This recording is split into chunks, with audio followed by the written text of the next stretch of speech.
Hey guys and gals, I got another one for you today. Today I am in my fourth game on my Super Conqueror, and I just got this tank, obviously fourth game, but I got it because I just started a contract for the Tier 6 Heavy Merc tank that just came out today. I think it came out today. Anyways, we're on Thieful Ridge in Counter Battle. I am flying solo on this game. We got 2 Tier 8s in our team, and they got no Tier 8s and 2 more Tier 10s. So, good job matchmaking. You did a wonderful job pairing this up. But I digress. So, Thieful Ridge, what I like to do in my heavy tanks is take the 1, 2, 3 line, and in my medium tanks, I like to take 890 or tank destroyers, potentially get on the sniper hill. Just don't sit there all game. Make sure your gun's in the game the whole time. And then as far as scouting, this is one of my favorite maps to scout. Doesn't really matter which side you take, but just getting vision out for your team early can give you a lot of spotted target hits, gives you a lot of assisted damage, and then also keeping your hit points for end game, because there's a lot of different gun lines and angles that you can take without being spotted towards the end of the match and help your team clean up. Alright, so in the Super Conk, pushing up here, this is really risky because I'm exposing myself to Artie. They got a Type 5 spotted, but really if I can get in these rivers, in the next river, I feel like I can stay away from gunfire. Now, even though I take a shot from Artie and he tracks me here, it hurt significantly to take that shot. However, he got spotted for shooting at me, and my team shut him down and punished him. So this map is where I aced my mouse, and really it is not a phenomenal map for a heavy tank. However, the only reason being is because if they have artillery, there's a lot of open sight lines for Artie. If you take Artie out of the equation, then I think this is one of the best maps for every single tank type. It's just got a lot of everything going on. Alright, so now that I made it into this location, really the only thing I'd be able to see me here is this Type 5 and then potential Artie, which is no longer in the game. So that's great. He just shot, so I'm going to push up.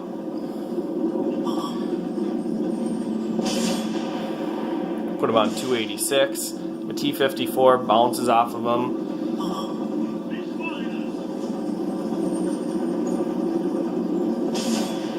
And I shot him down. Alright, so now I want to get advanced position here. C2 is definitely on top of that hill where a lot of people like to sit. However, they have an M103 in the middle of the map. He doesn't pen me with that shot, and really what I want to do is just try to track him up on this ridge so my team can take him down. And then on my left, 5120 gets spotted. So he bounces off the side of me, then he tracks me. I've yet to take some damage. Artie's the only thing that's hurt me so far. I get a shot into him as he backs down. And then this M103 is going to be real annoying, get my lower plate. And what I want to do is just get next to this Type 5. That way I can utilize him to move my armor whichever side I need to. Up by the 5120, a Waffle Trogger E100 was spotted. And we're down 2 tanks. It definitely feels like we're down a lot more just because our map positioning. I feel like we're only holding a quarter of the map.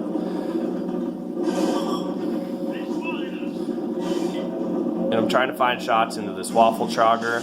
I don't see them. But I did load Hesh because A, this M103 is on 5 hit points, and B, because the Waffle Trogger is trying to flank me. So if I can get 8 Hesh into either of them, I should be solid. Now that second shot was a fully aimed shot on that M103, so it was really frustrating that I missed him. But now the Waffle Trogger is out in the open, and I feel like I did miss a little bit of opportunity there to get a full turret shot on him. I do hit his gun there, and that absorbs a lot of the Hesh round. But then I turn back, shut the M103 down. We're still down 2 tanks.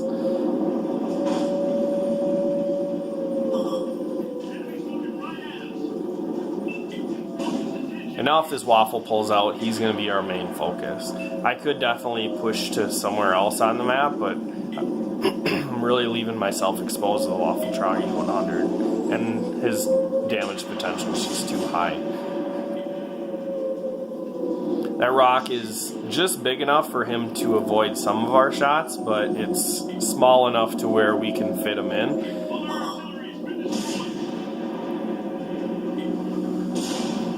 And now since I'm spotted, I'm really not sure what's looking at me and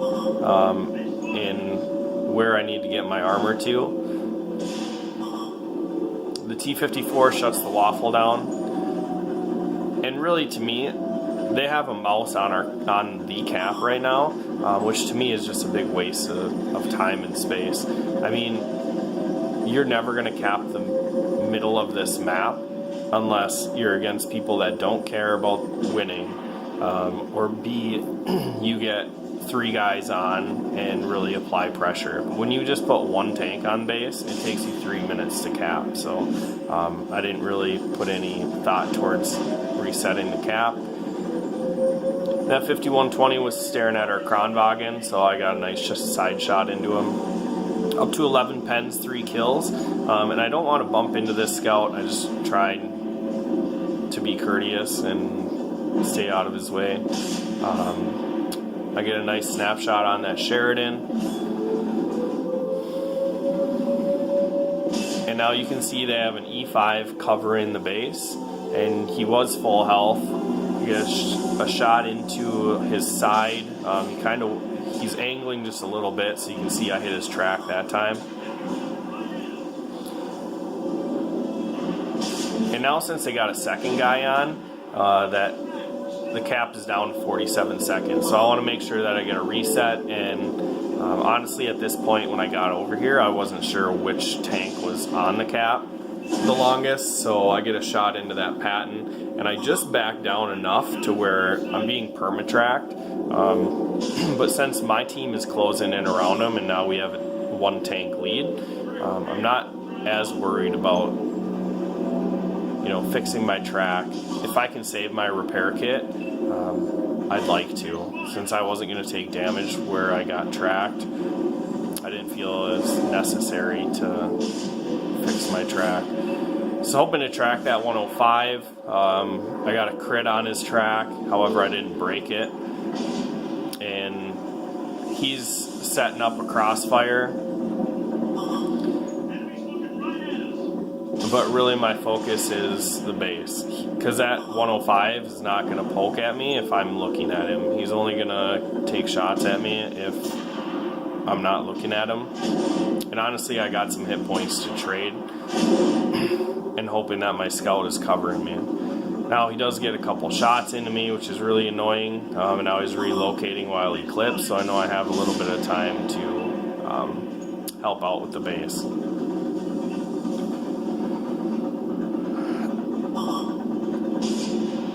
So since I'm getting targeted again, I know it's the scout behind me. As I pull forward, the mouse is going to be looking at me, but I'm targeted when I back up. Now I shoot at the cheek of the mouse, and I penned him the first time, but I didn't get him on the second one. Finally, our T-54 shuts down that annoying little scout. But I am down to 167 hit points, so props to him. He was trying to set up a crossfire and make a game-changing move. Unfortunately, it's going to be in vain, buddy. E5 shuts down the mouse.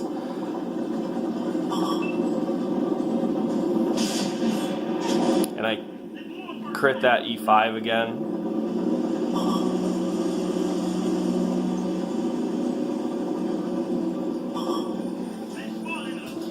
So they have this Patton,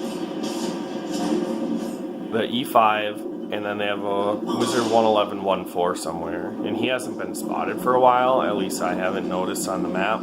So I'm not sure where he's at, but I felt like he'd been in the match by now. So I'm kind of thinking he's AFK over on the 890. Or alternatively, he's sitting on the sniper hill and trying to cover the E5 and was the one that was perma-tracking me, which is going to be the case. I'm up to 19 pens, 5 kills. I just don't want to get caught out. If this E5 spots me while I'm coming over one of these ridges and gets a shot into my lower plate, he's going to take me down. So he's stuck behind a house. If he moves forward or backward, I can see him. The only thing really he has left to do is to drive straight away from the house and then try to reposition himself. But I feel like if he does that, then he's going to be putting himself in a bad location. So 1-4 gets spotted. And I have some nice shots into his lower plate. And this guy's kind of a muppet. Obviously, he's sitting on top of the sniper hill doing nothing. Decides to participate at the end of the match when there's only 2 left and just parks on the hill. Alright, so down to the E5, up to 22 pens. I got 7 shells left. Left some damage on the table here.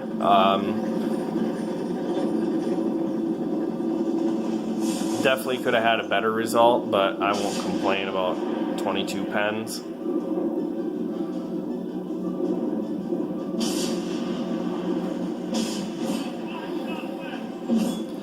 Leave him on 10 hit points. And our E5 shuts him down right before I can get one more shell out.